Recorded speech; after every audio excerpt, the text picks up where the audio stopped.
for the title, you're going to have to get up early or set your DVR. It's a 6 a.m. start LA time. TNT will have live coverage. The 2026 NBA All-Star Game, which will be played in Inglewood at the Intuit Dome, will have a format a lot of people have been asking for. Team America versus Team International. NBA players born in America against the NBA's foreign stars. More on this development tomorrow.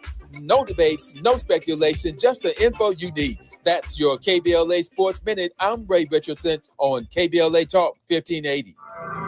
LA's newest soul food restaurant is getting spectacular reviews. Great place with amazing food. The Sunday champagne brunch is fabulous. I saw the place on IG. We tried it for lunch. We were blown away by the food and the service. The restaurant has an inviting atmosphere and a dynamic vibe. Over the years, Lionel has catered most major Black events in Los Angeles, including all of our KBLA Talk 1580 gatherings. But now he has his own spot, Lionel's Soul Food Cuisine, and you need to check it out at 8501 South Vermont Avenue in Los Angeles. Oxtails, baked or fried chicken, meatloaf, turkey chops, pork chops, catfish, short ribs, and all the fixins. Collard greens, mac and cheese, yams, red beans, black-eyed peas, and more. And of course, hot water cornbread, satisfying drinks, and delicious desserts. Lionel's is a great place for brunch, lunch, or dinner. If it's good enough for us, it's good enough for you, because we've got your black. So head on over to Lionel's Soul Food Cuisine at 8501 South Vermont Avenue in Los Angeles and tell Lionel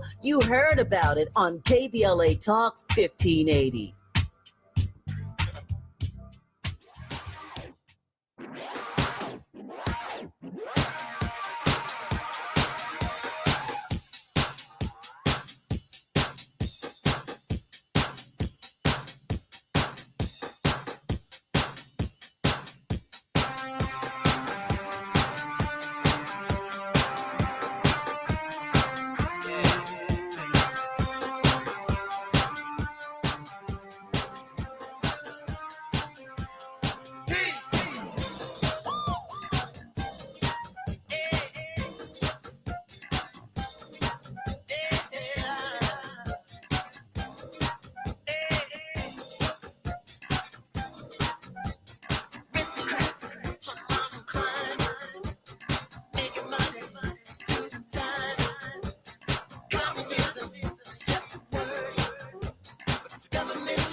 I'm Jesse Jackson Jr. Welcome forward to the Jesse Jackson Jr. Show.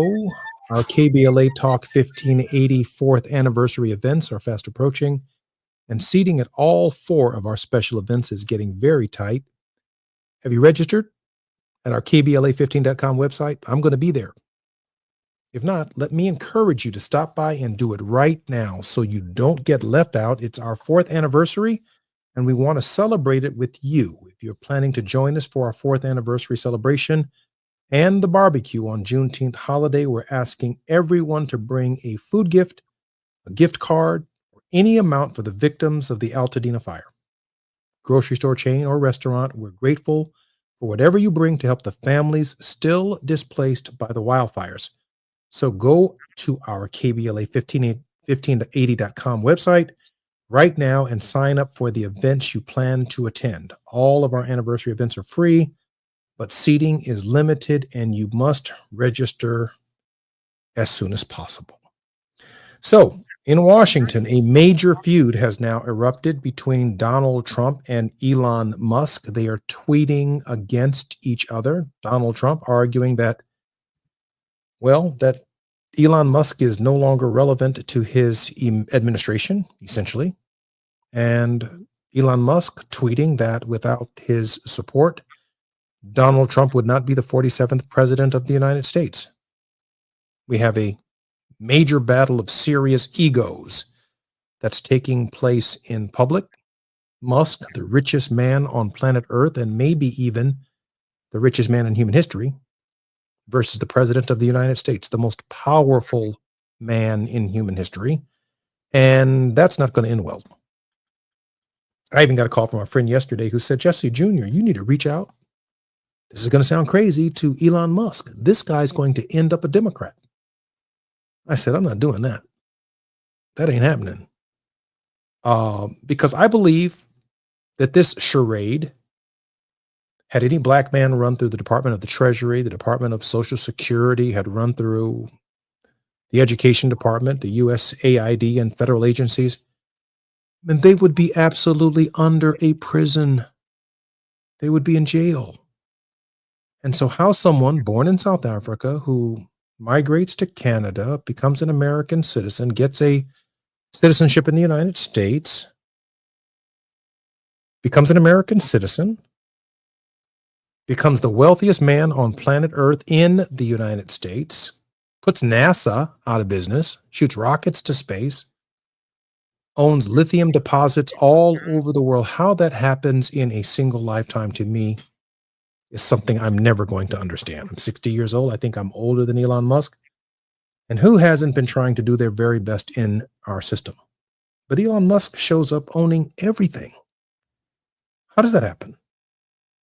I don't know how it happens, but it doesn't sound right. So, where this is headed, Elon Musk may end up ultimately being a lot more independent. With that said, our Juneteenth celebration does matter. They're removing our books from public schools, private schools. Universities are now ending scholarship and diversity, equity, and inclusion programs. And so right here on KBLA 1580, we're going to have to start talking about our history. For our young people, this is the only history you're going to get. You're not going to get it from the classroom. The battle, not only at the federal level, but the battle at the local level to ensure that you don't know where you came from actually is at stake. When we come forward, our hope is to have our White House correspondent, Nee Cordelai-Corte, our very special guest in this hour, to discuss what's going on at the White House and what we can't hear. I'm Jesse Jackson Jr. You're listening to the Jesse Jackson Jr. Show. When we come forward, we're going to talk a little bit about everything, but until Nee gets here, I'm going to talk about Juneteenth. I'm Jesse Jackson Jr. It's afternoon drive time with Jesse Jackson Jr. Only on KBLA Talk 1580. 1 2 1 2 1 2 1 2. You ready? Somebody make some noise in this joint. KBLA Talk 1580 celebrates its 4th anniversary this year on Juneteenth. Here we go again. Hard to believe 4 years has gone by so fast. Oh my God. But here we are, still standing, still loving and serving our people as best we can. Yeah, that's what I'm talking about. To celebrate our 4th anniversary, we have 4 big events, and you're invited to all of them. She got a lot to say. Let's do this. Let's get it on. On Wednesday, June 18th, we go live on C-SPAN for the 2nd consecutive year with our Climate Justice plus Black Health Symposium. Tavis Smiley will moderate an all-star panel of thinkers and influencers as we continue our vitally important climate justice work. Hey, Tavis Smiley, talk about. On Thursday, June 19th, you're invited to join us as we celebrate Juneteenth and our 4th anniversary. There will be plenty of food, fun, great music, good vibes, and all of your favorite KBLA Talk 1580 hosts will be there. Yeah, man. Flip the beat. On Saturday, June 21st, there are 2 big events you're invited to attend. I can't wait to hear it. This year, KBLA Talk 1580 continues its annual partnership with the Empowerment Congress for a community celebration and dialogue to educate, engage, and empower. This year's theme is resilience in the face of chaos. Can't wait to see what's up next. Y'all ain't ready for this. And new this year is our State of Black Women in Los Angeles Symposium, moderated by Dominique DePrima, with a luncheon to follow. Dominique will be leading a dialogue with some of the most impactful Black women leaders in Los Angeles, and you're invited to join.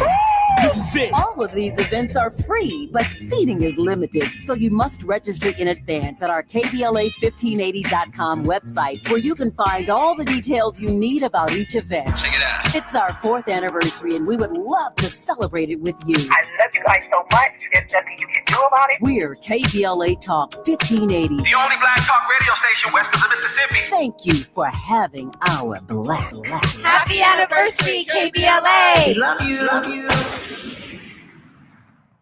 Time is up. The IRS is in full collection mode for 2025, issuing liens, levies, and garnishments to anyone who has a past tax debt or unfiled tax returns. Don't wait till it's too late. Your paycheck and bank accounts are at risk of being seized. Call now and stop the collection process today. If you're living check to check, no matter how much you're making, you still may qualify for the Fresh Start programs offered by the IRS to reduce or even eliminate your tax debt. It's just a 5-minute call to get your options, and it's free. If you owe back taxes, have years of unfiled tax returns, under audit, have a wage or bank levy, or finally just want to sleep better, business or personal, call the experts at Republic Tax Relief while there's still time. A+ rated by the Better Business Bureau, and tough. This veteran-owned company has the fight you need to take on the IRS. Don't go at it alone. The call is free. Call their hotline number now, 800-259-4546. That's 800-259-4546. Find out if you qualify today. Call 800-259-4546 or go to republictaxrelief.com.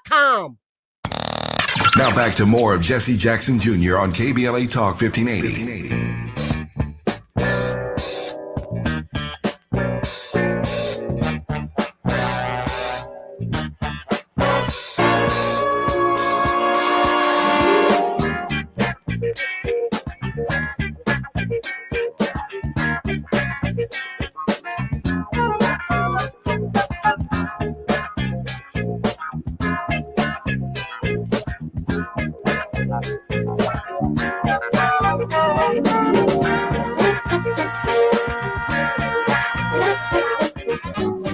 I'm Jesse Jackson Jr. Welcome forward to the Jesse Jackson Jr. Show. My very special guest is our KBLA family's White House correspondent, Dr. Nee Quarterly-Quartey. We call him Dr. Q. Dr. Q, welcome forward to the Jesse Jackson Jr. Show.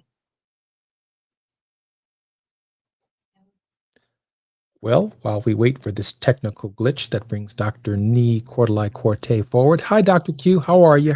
I'm well. How are you doing? Great. Thank you. Thank you for being on our show. Dr. Q is the host of A More Perfect Union and serves as the Chief National Affairs Correspondent for KBLA Talk 1580.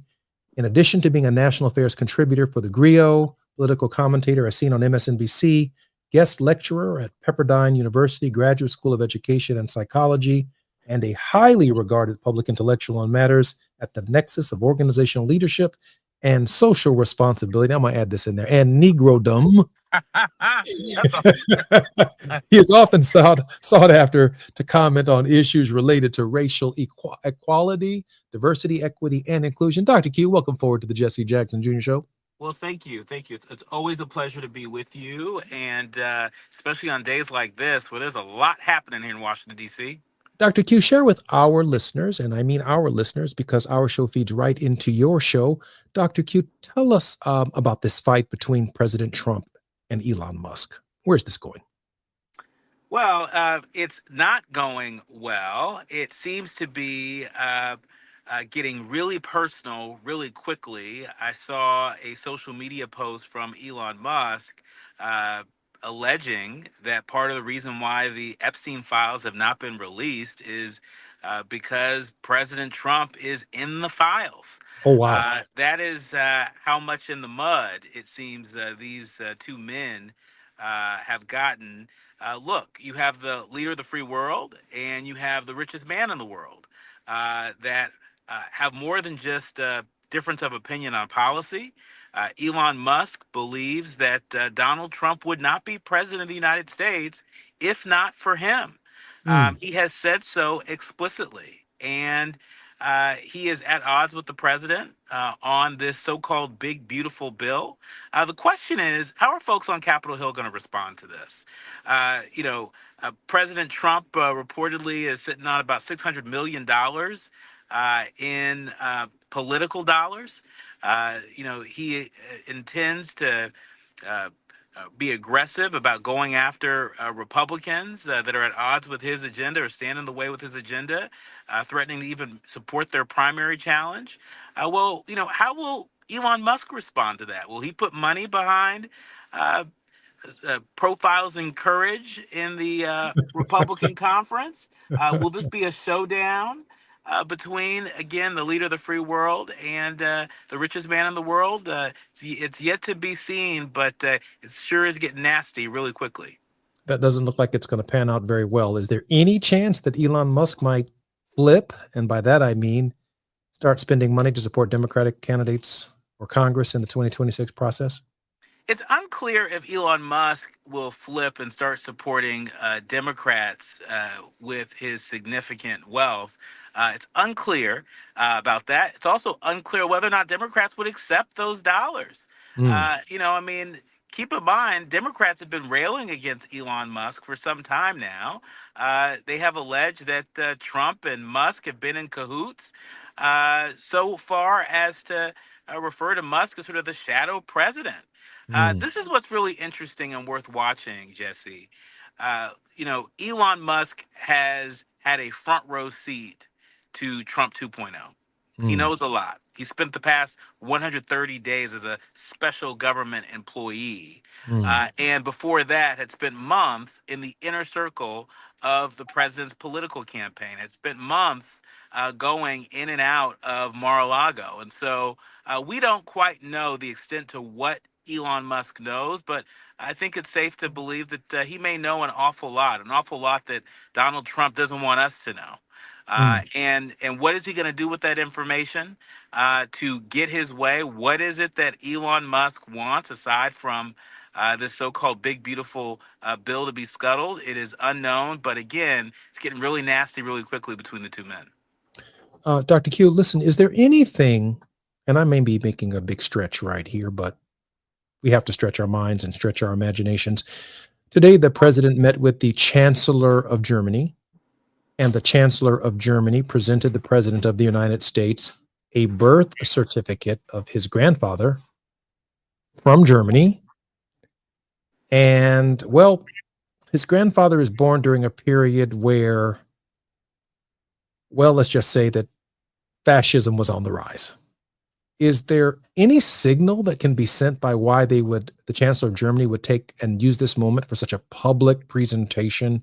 I mean, you could have given him his grandfather's birth certificate privately, but in front of the press corps to let the American people know that the president and that which he's been doing to many minorities within our own country are deeply troubling ideas.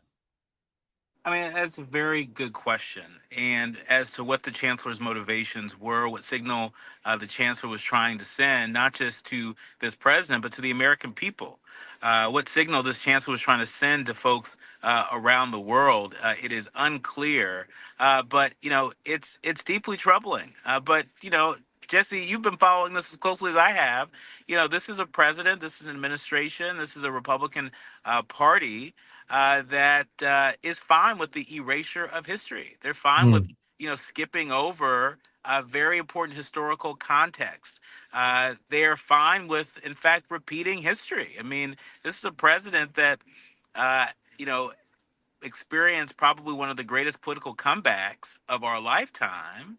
Under the theme of Make America Great Again, hearkening back to the good old days that weren't so good for folks like you and me, for folks like so many of our leaders, learners, and listeners that follow us and follow the show, that were at odds with the kind of campaign and the kind of hope and consciousness that your father, Jesse Jackson Sr., brought to the world. And so it is strange, but these Oval Office meetings with heads of state have been quite strange as of late. Whether we're talking about President Zelensky or we're talking about President Ramaphosa from South Africa and now the Chancellor of Germany, there are a number of heads of state, as I understand it, from sources here in Washington, that don't want to be Zelensky'd.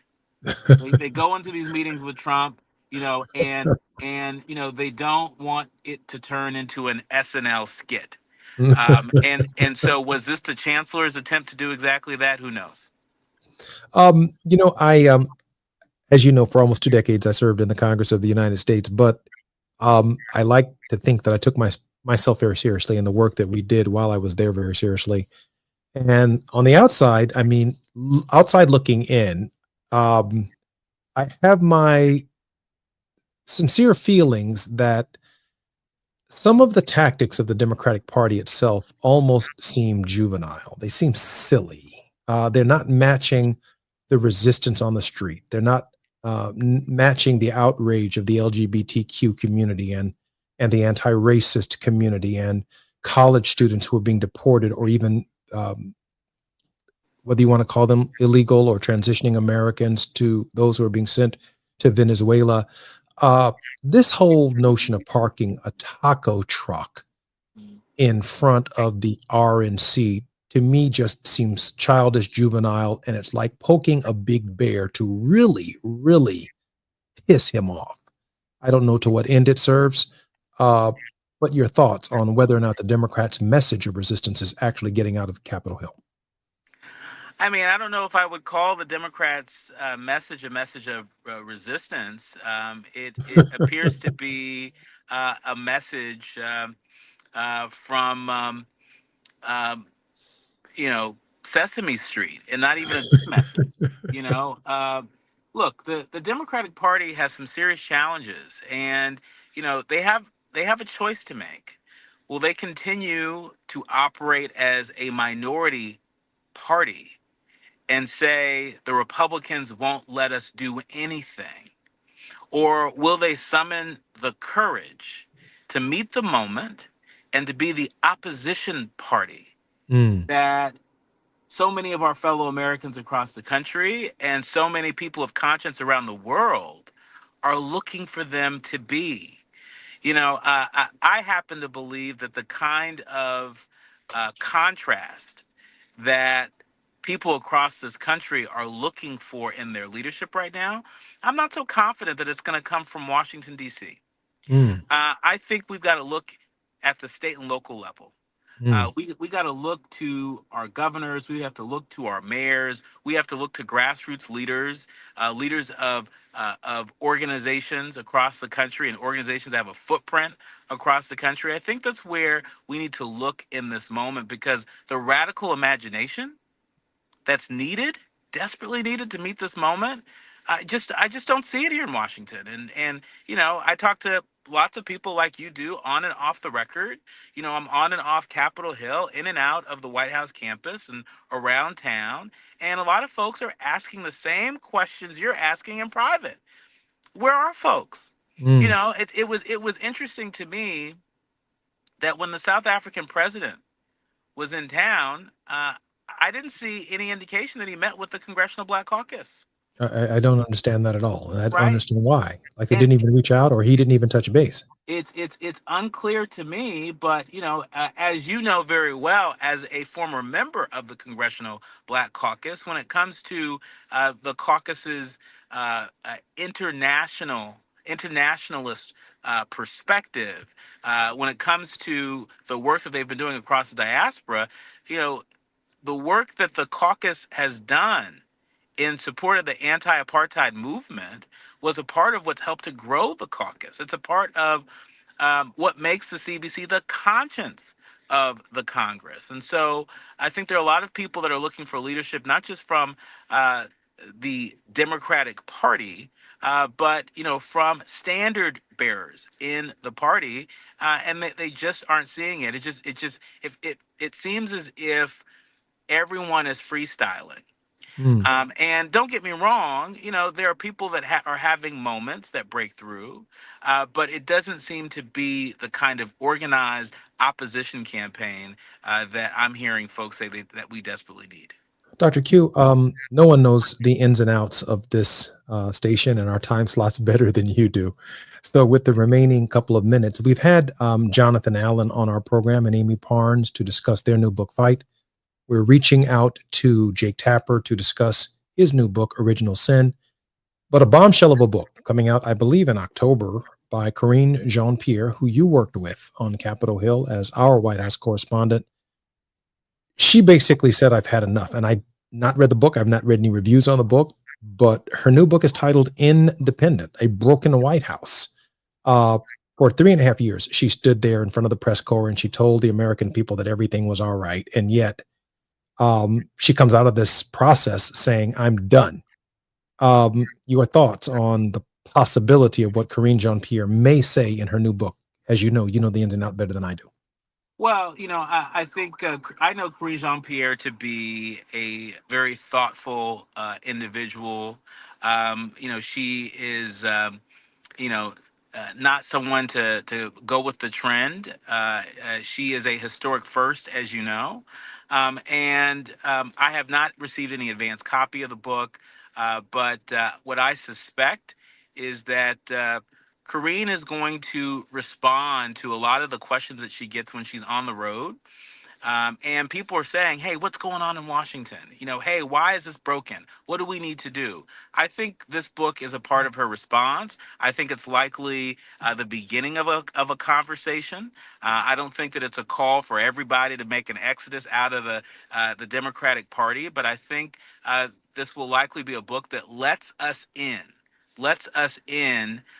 to her work and witness, that lets us in to how she is deciding to conduct herself and move forward. And so, I look forward, to learning more after I have a chance to read the book. But I think we can expect more stories. We can expect more stories from insiders in this White House to really give us a 360 view, on what happened, what went wrong, and more importantly, how do we move forward? It occurs to me in this moment that as we prepare to come forward, it occurs to me in this moment that I probably shouldn't have invited her to be on my program because I'm sure she's going to be on yours. I'm Jesse Jackson Jr. This is the Jesse Jackson Jr. Show. I'm talking to Dr. Q when we come forward.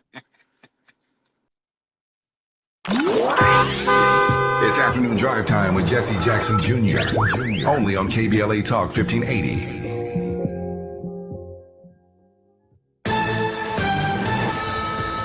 I'm Amber Payton with BIN News Now. A Black California track star lost her state title after celebrating with a fire extinguisher. When the officials told me that I would be disqualified, I was just set into shock. Clara Adams was disqualified for using it to, quote, put out, end quote, her spikes after winning the 400-meter race. The governing board for sports in California called it unsportsmanlike. The city of Kingston, New York is marking Juneteenth by hanging special flags along Broadway. The flags feature a white star over red and blue, symbolizing new opportunity for Black people. Officials note Ulster County's history as one of the nation's most brutal slave regions. And celebrity chef Marcus Samuelson has opened Marcus DC, a new restaurant inside the Morrow Hotel. It blends modern American cuisine with Black culinary traditions from DC to Ethiopia. Get BIN News on demand 24/7 on the iHeartRadio app. This is the KBLA Sports Minute with Ray Richardson. Coco Gauff moved closer to winning her second Grand Slam tennis championship. In the semifinals Thursday morning at the French Open, the 21-year-old African-American star defeated Lois Boisson of France in 2 sets, 6-1 and 6-2. Gauff, the number 2 seed in the French Open, will play for the championship Saturday morning against the number 1 seed, Aryna Sabalenka of Belarus. When Gauff was 19, she beat Sabalenka in 2023 to win the U.S. Open. If you want to see Gauff battle for the title, you're going to have to get up early or set your DVR. It's a 6 a.m. start, LA time. TNT will have live coverage. The 2026 NBA All-Star Game, which will be played in Inglewood at the Intuit Dome, will have a format a lot of people have been asking for. Team America versus Team International. NBA players born in America against the NBA's foreign stars. More on this development tomorrow. No debates, no speculation, just the info you need. That's your KBLA Sports Minute. I'm Ray Richardson on KBLA Talk 1580. 1 2 1 2 1 2 1 2. You ready? Somebody make some noise in this joint. KBLA Talk 1580 celebrates its 4th anniversary this year on Juneteenth. Here we go again.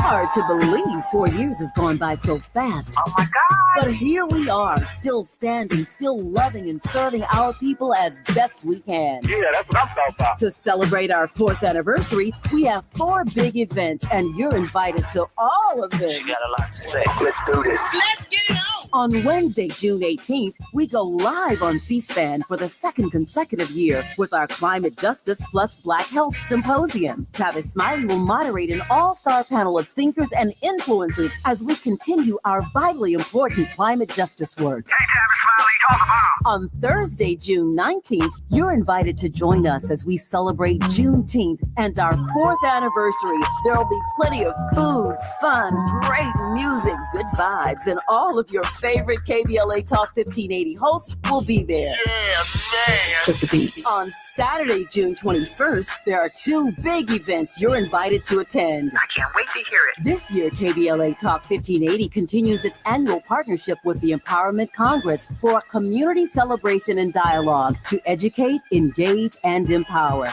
This year's theme is resilience in the face of chaos. Can't wait to see what's up next. Y'all ain't ready for this. And new this year is our State of Black Women in Los Angeles Symposium, moderated by Dominique DePrima, with a luncheon to follow. Dominique will be leading a dialogue with some of the most impactful Black women leaders in Los Angeles, and you're invited to join.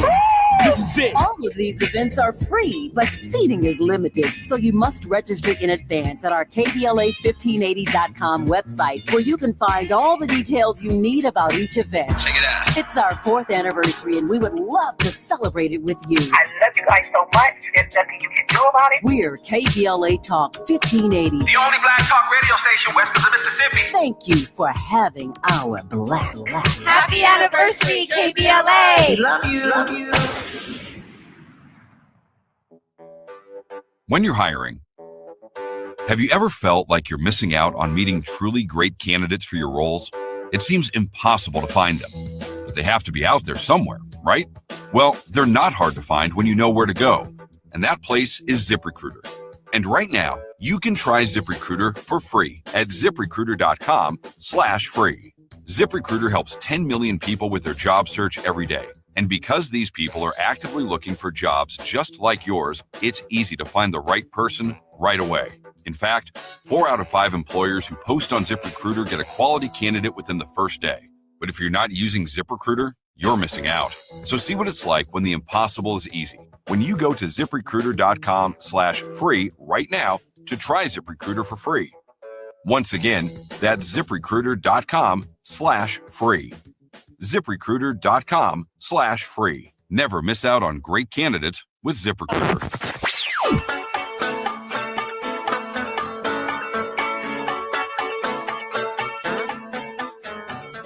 This is KBLA Talk 1580. Talk radio that's music to your ears. We're unapologetically progressive. KBLA Talk 1580. The State of the People Power Tour is not a moment, it's a movement. 11 cities, one mission: to organize with care, build with strategy, and remind ourselves that we have never needed saving. This Friday and Saturday, the State of the People Power Tour arrives in LA for its final stop. Join us this Friday, June 6th in Los Angeles, and on Saturday, June 7th in Pasadena. To register, go to stateoftheppl.com and join us as we build a new nation where every voice matters. You're listening to Jesse Jackson Jr. on KBLA Talk 1580.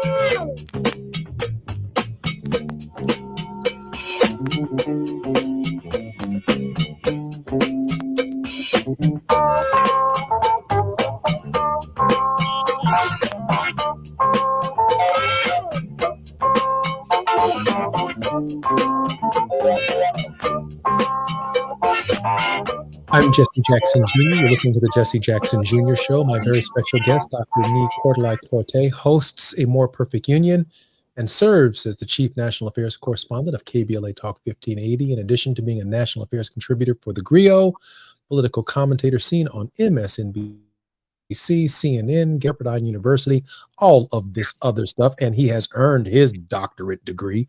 I got 13 honorary ones. I have not earned any one of them from perspective. Dr. Q, good to see you, brother. Good to see you always. Hey, let me go back to this Karine Jean-Pierre insight stories, because I think there's more to it than that. I mean, I've not read a book. You've not read her book. The book hasn't been released. No advanced copies here yet. But she declares independent. Come on now. That's like a sister saying, I didn't see so much. I'm done. And there's got to be some I'm done stuff in this book to meet the title, to meet the match of what she's saying. And then there's even more troubling questions. I mean, we hear Donald Trump now talking about pardoning P. Diddy. He's not going to take it off the table. We see him pardon the Chrisleys. We see him exercising the pardon power in ways that the Democrats and Joe Biden more specifically did not do, even though he pardoned his son and his family. It's like Jean-Pierre came before the American people. She put an absolutely beautiful face and thought behind questions that were being probed by the media about the president, to the president, with answers from the president. Obviously, she articulated them far clearer than Joe Biden ever did in the presidential debate or when he had his own White House press conferences. In a real sense, Karine Jean-Pierre was the face of the decline that John Allen, as well as Jake Tapper, seem to suggest was taking place in their books. Your thoughts about what she might say about her observations of the decline? Well, I don't want to guess what she's going to say because I don't know what she's going to say. It is her story to tell. And I know a lot of people are anticipating hearing this story. But one of the questions that, I've raised and a number of people who have covered the Biden-Harris White House have raised is, what's the difference between cognitive decline, clinical cognitive decline, and an older president who may be slowing down, who may not be able to keep as busy a schedule as his predecessors, who might be significantly younger than him. These are very important questions. Before I returned to journalism, I worked on senior issues. There are a number of leaders, learners, and listeners that are caring for aging parents, aging grandparents, who are experiencing real cognitive decline, that aren't hopping on and off Air Force One and Marine One and Marine and traveling the world in a matter of days. And so I think it's going to be important to hear what she experienced. And I think we all will be the judge as to, her experience versus the experiences of other people who served in the White House and the experience of the president, vice president, first lady, and second gentleman. This is her story. And let me just say, there are a lot of folks that I know that are sick and tired of being sick and tired with the Democratic Party, just really specializing in getting in their own way. The Democratic Party has a new DNC chair. And, I would say the jury is out on him, because so far his tenure feels awfully underwhelming. And so there are a number of people who may decide that they're going to park it as an independent for now or for good, right? But there are real people that are having this conversation right now as we speak. And Karine Jean-Pierre happens to be one of them that's actually put it on the page. And as I understand it, this is just one piece. This is just one part of her book. The whole book is not about this. This is one part of it. There are other parts that I think people may want to know. Warren Ballantyne, Michael Cohen, Michael Rothenberg, Rabbi Michael Rothenberg, myself, wrote an op-ed in The Hill whose timing I find fairly amazing. Republicans are calling for an investigation into President Joe Biden's capacity and whether or not, having granted pardons to his family and to his son, Hunter Biden, whether or not the millions of Americans who happen to be really victims of the crime bill in large measure, who were not pardoned, not even considered for pardon, are challenging whether or not the president actually reviewed our applications and whether or not he treated our cases with the same level of empathy that he created for, one, his son, who was convicted of crimes, but members of his family who did not fill out pardon applications at all, but in the final minutes of his administration were granted full, complete, absolute, and unconditional pardon. And it appears, according to the Telegraph, that the autopin was responsible for making that decision, or at least signing that decision. Your thoughts, Dr. Q, on what it means if, in fact, a long ensuing legal battle could be the result of challenging whether or not Joe Biden or a cabal within the White House was making decisions? Well, I mean, let's also remind our audience that this narrative has been peddled by then candidate Trump, now President Trump. This narrative has been peddled by the MAGA movement for some time. Even during the 2020 campaign and shortly after Joe Biden became president, folks were already sowing the seeds of doubt around his cognitive abilities, saying that he was too old in order to do this job. And let's also keep in mind that during the 2024 election campaign, Democratic nominee Kamala Harris was very clear that, should she be elected, she'd go in there on day one with a to-do list. Donald Trump, on the other hand, would go in there with a retribution list. And, the president has been on a bit of a retribution tour, sticking it to people when he has the opportunity to do so. And so this is a president that does not have the greatest relationship with his predecessor. Most would say it's an unusually fraught relationship with his predecessor. And so are we surprised that this president, that this administration, that even in the White House press briefing room, Caroline Leavitt goes out of her way to stick it to the former president, to the former administration. And so I think we need to take this with a grain of salt. I'm Jesse Jackson Jr., listening to the Jesse Jackson Jr. Show, and Dr. Q is our very special guest. He'll be right forward with us in our next segment. While you're stuck in traffic, we can at least bring you up to speed on the news of the day. You're listening to Jesse Jackson Jr. only on KBLA Talk 1580.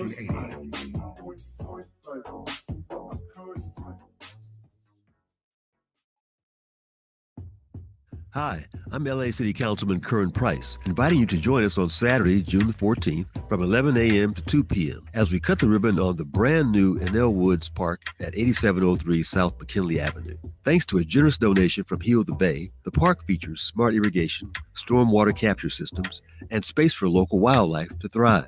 And we've built a walking trail, picnic areas, native landscaping, and quiet spaces for families to gather, relax, and connect. This is part of a much larger effort to expand green spaces across South LA with 3 new parks in the works, a first-of-its-kind community center coming soon, and plans to connect it all through the South LA Greenway. So mark your calendar for Saturday, June 14th, 11 a.m. to 2 p.m., and come celebrate a greener, stronger South LA at Enel Woods Park. I'm also pleased to sponsor the Climate Justice plus Black Health Symposium, moderated by Tavis Smiley, live on C-SPAN, Wednesday, June the 18th, from 4 to 7 p.m. at the Nate Holden Performing Arts Center. Just a reminder to sign up right away at the KBLA1580.com website to join me, Mayor Karen Bass, Congresswoman Sidney Kamlader-Dove, Tennessee State Representative Justin Pearson, Dr. Cornel West, former Congressman Jesse Jackson Jr., the Sierra Club's Ben Jealous, and other Black influencers in the climate and health fields, as we continue to amplify the connection between climate and poor health outcomes for our people. Thank you for listening. I'm Councilman Curran Price.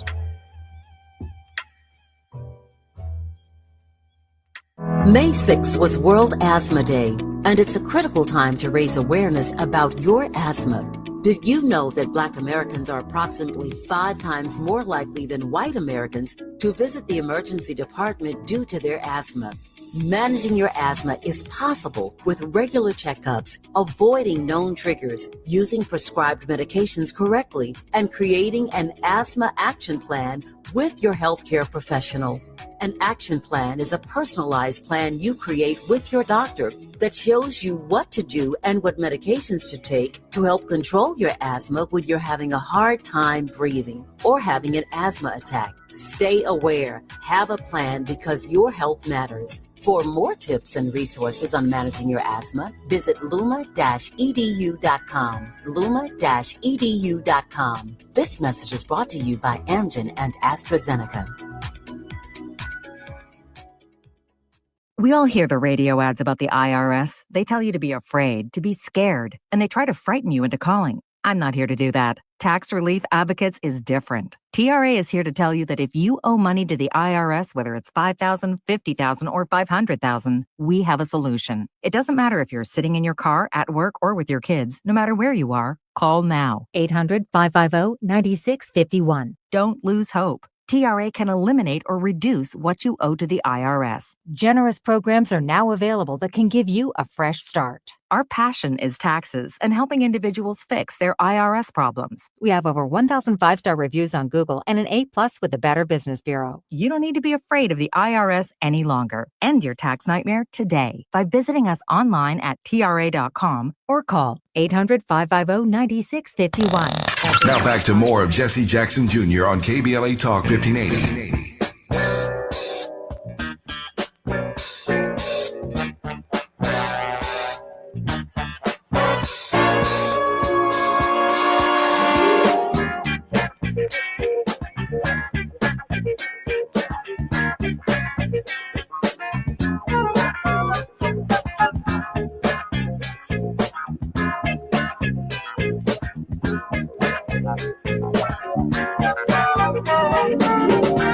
Dr. Me Cordelai-Corte is our guest in this hour, and it's been a great hour. He's the host of More Perfect Union and serves as the national correspondent for KBLA Talk 1580 at the White House, in addition to being the national affairs contributor to the Griot, political commentator as seen on MSNBC, CNN, and just about everything else that's on television. Dr. Q, welcome forward to the Jesse Jackson Jr. Show.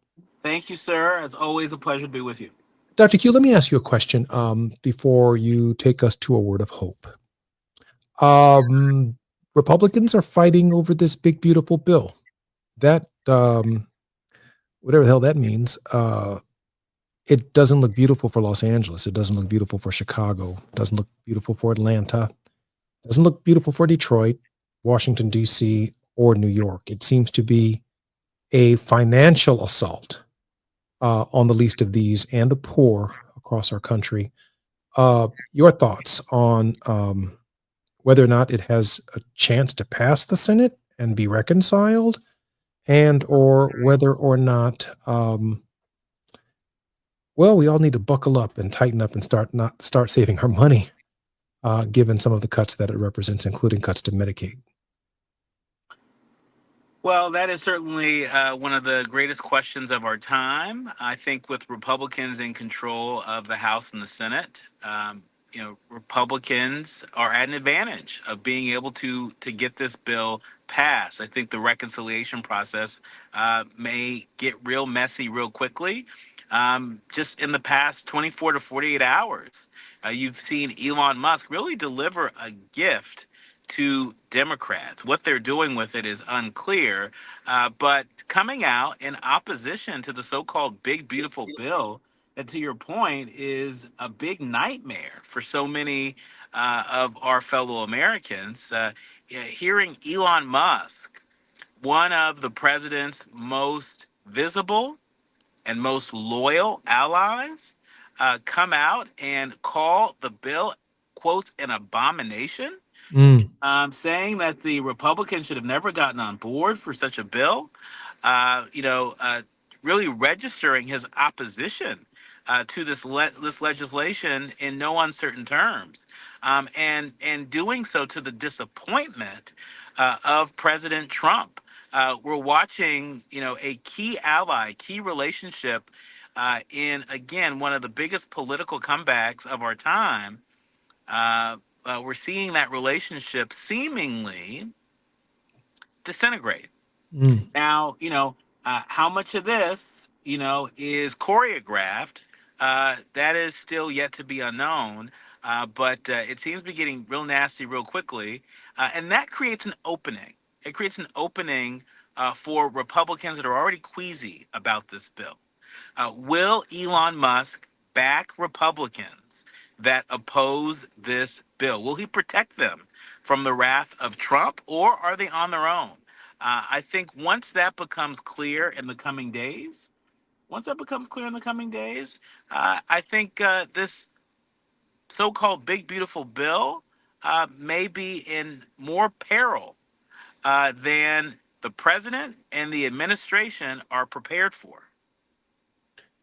Your books are on the ground.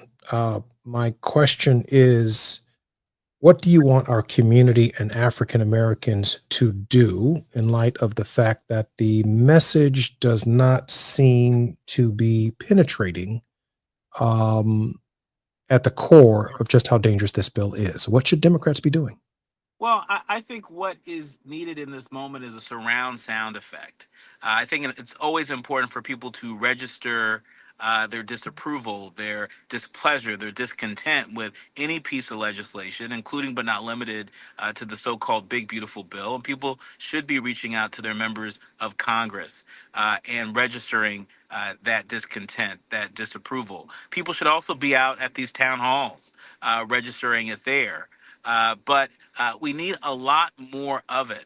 I think people are unclear how much hurt the American people will experience with this bill. This is essentially the greatest wealth transfer that we have ever seen.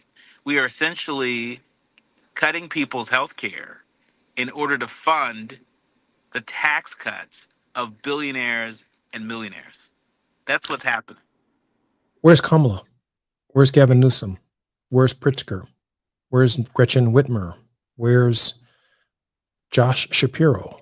Where are these candidates who want to be president of the United States on the Democratic side and their articulation against this devastating piece of legislation? Well, so many of them were in South Carolina at Jim Clyburn's fish fry last week. So many folks out there who have been rumored to have an interest in 2028. But the reality is that 2028 is right now. 2027, 2026 is right now. The future is happening right now. And I think it's a very legitimate question to ask anybody who wants to lead this country, anybody who wants to lead this country forward, whether it's from the Oval Office or a governor's mansion or a mayor's office. It is on our leadership, inside and outside of elected office right now, to take a stand. And we're watching. Reverend William Barber has been doing just that every Monday on Capitol Hill. He starts at the Supreme Court, makes his way over to Capitol Hill, praying for this country, meeting with members of Congress. There were a number of impacted individuals that came along with them, including some folks who were nonverbal, whose critical services are at stake if this so-called big, beautiful bill passes. We just have a couple of minutes before we finally come forward on the show. In this moment, I'm thinking about catfish, coleslaw. Me too. I'm hungry, Jesse. Well, then you should have been in South Carolina with with the Democrats and the Jim Clyburn fish fry. I mean, I am sitting here saying, wait a minute now. The whole world's about to change, and Jim is hosting Democrats who turn the corner from Iowa to New Hampshire, and then they have their campaigns saved by Black voters in South Carolina because, in large measure, Jesse Jackson's campaigns in 84 and 88 led to moving the South Carolina primary to the third position before Super Tuesday, and that made it possible for African American voters to have some say in the Democratic primary process. And with this big, beautiful bill coming, I mean, the idea that we are sitting around here discussing catfish, coleslaw, is really, really something else. Dr. Q, thank you for being on the Jesse Jackson Jr. Show. Always a pleasure, my brother. We look forward to your show this afternoon. What are you talking about? Well, today you better believe we're going to give folks an update on what's been afoot at the White House today, the growing rift between President Trump and Elon Musk. But also, it's important to note that right now, as we speak, President Trump is meeting with the Fraternal Order of the Police. We know that this is a president that has gone on the record supporting full immunity for police officers. This is a president that has been looking to enlist police departments as a part of his mass deportation efforts. And so we expect to have an update for our leaders, learners, and listeners on what took place during that White House meeting as soon as we go on air. And the idea of immunity requires action from Congress, right? Something that he would have to sign into the law in the Supreme Court. Obviously, the federal courts would have to agree with that, correct? Well, you know, these days, Congress has been very deferential to the executive branch.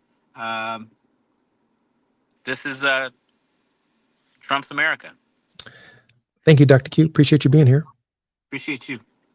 I'm Jesse Jackson Jr. You've been listening to the Jesse Jackson Jr. Show. Our very special guest has been none other than our White House correspondent, Dr. Nee Quarterly-Corte, whose insights on, well, in the executive branch of the White House matter to our thinking, help frame our ideas, help frame the relevance of what it is that we are thinking about here at KBLA. Can't thank him enough for his participation. Tomorrow, our very special guest on Friday will be Dr. Wheatfall, Wisdom with Wheatfall. I'm Jesse Jackson Jr. When we come forward, it will be on Friday. KBLA 1580 Santa Monica.